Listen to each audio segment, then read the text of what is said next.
Hi everybody, I'm Dena and I'm here today in my Amici's kitchen and we're here for a great cause. I'm here to tell you my food story and to help support recipekarma.com. Today I'm making one of my favorite dishes and it's called involtini, and that's an Italian word for roll.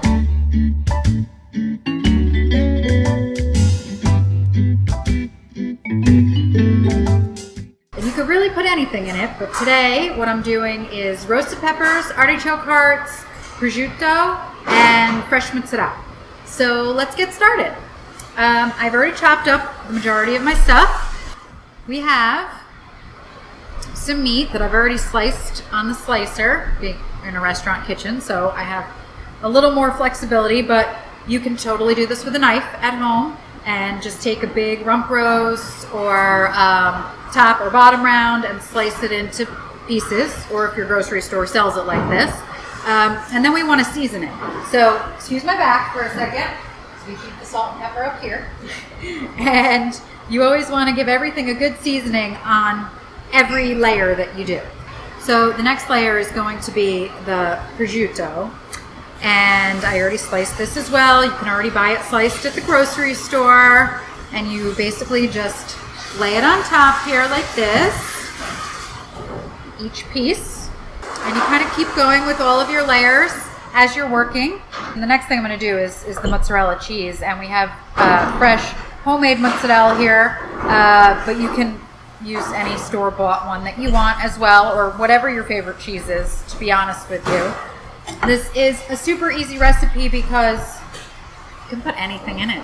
Pick your favorite ingredients, roll them up, sear them off, and you have dinner. So it's awesome. This is my food story because I lived in Italy for a time. My family is Italian. And when I was younger, I went there for cooking school and regular school. And I learned a lot of great things.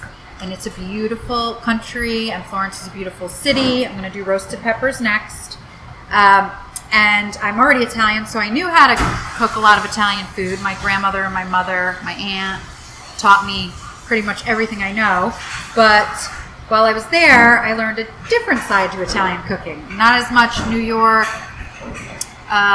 Neapolitan Italian, but more real Italian. Don't get me wrong, New York Italian is amazing, but it's not the same as real Italian. Time out. I'm going to put some basil. I have my herbs here. So I'm going to take these herbs and I'm going to kind of just break up a couple of pieces of basil and sort of stick them in here. Anyway, so while I was in Florence, I learned a lot more about cooking the traditional Italian way. And this is one of the dishes I learned how to make. Now, some of you know it as braciole, but there's different fillings in that. So this one can be made like this. So now I'm going to add artichoke hearts. That's my next ingredient.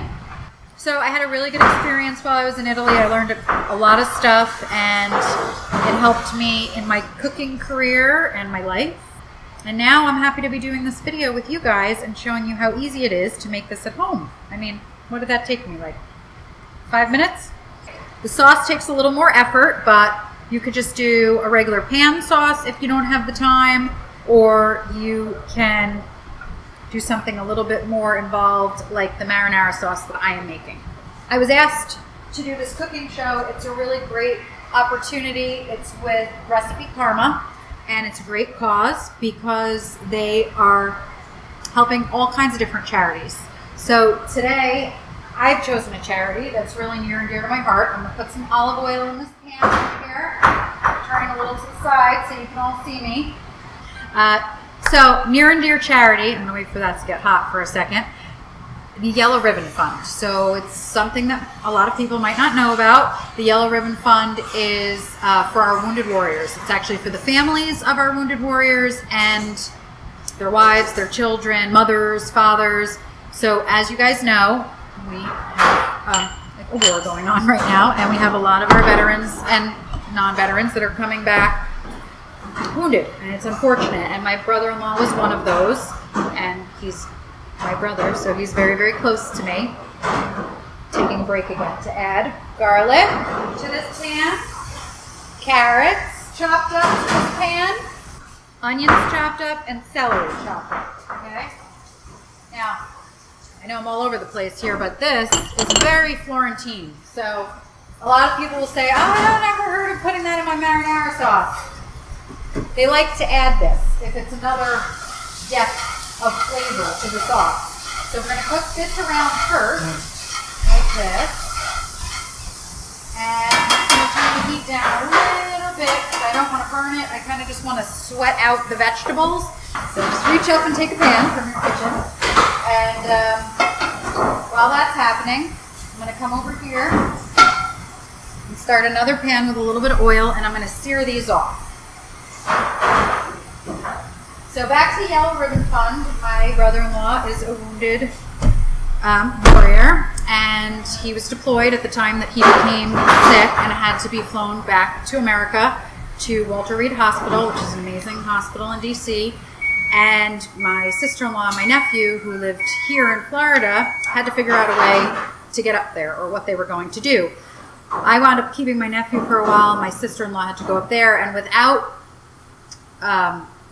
people like those involved with the Yellow Ribbon Fund, she would not have been able to go up there and spend the time with my brother-in-law so that he could get all the surgeries and stuff that he needed in order to get better. So the Yellow Ribbon Fund is very near and dear to me, and hopefully you guys will support my cause. So now my little artichoke fell out. I'm going to stick that back in there, and I'm going to come over here to my hot pan, and I'm going to sear these off. Oh, that's a nice noise. So you could put a toothpick in it, or you could tie them with a string if you think that they're going to fall apart. I have back here the marinara sauce I already made, because we're in a kitchen and we have vats of marinara sauce that we make all the time. But you guys at home can use your favorite jarred sauce if you want. Make it super easy for yourself. You're just adding the carrots and the onions and everything to, you know, give it some extra flavor. All right, so that's nice and seared on one side. We're going to turn it over. We're going to turn it. You pretty much know when it's ready to be turned, when it doesn't want to stick to the bottom of your pan anymore. Now, I have a really high heat going on this, so to get a nice sear on it. At home, your flame might not go this high. You might have an electric stove top. That's okay. It will still get a nice sear on it. You'll still be able to do the same thing.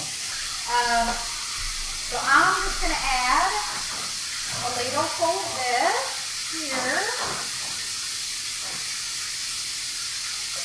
So what we're going to do is we're going to braise the meat in this sauce, and then when it's done cooking, we're going to take this sauce and we're going to use it as our dressing for our pasta. And by the power of TV magic, TV, internet, YouTube, everything,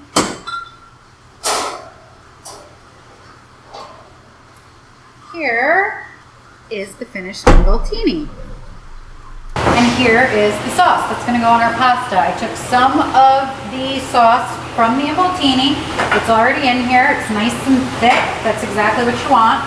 And I'm going to take some of the water that I cooked my pasta in. That's one of the Italian secrets there, to use your pasta water to help with your sauce. I'm going to do that. Mix it around a little.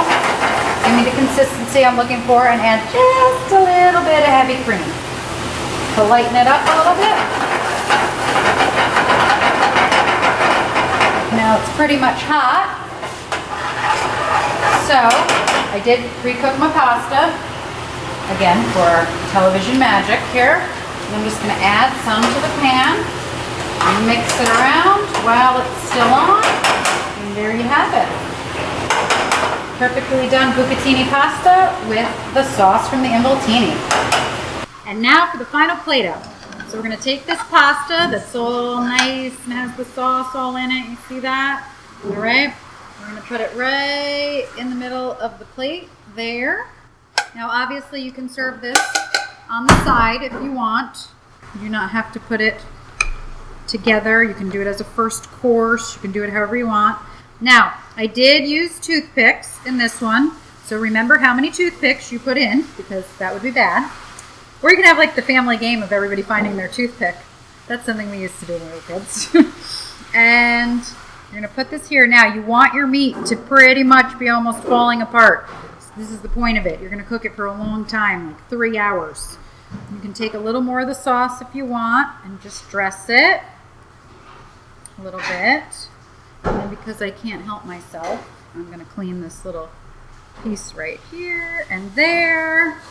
And then you can take some nice fresh herbs if you want, more basil or parsley. I know parsley is a little cliche these days, but I happen to really like the flavor of it, and this stuff came right out of the garden, so I'm just gonna put some nice chunky pieces on there. And there you go, involtini with bucatini pasta.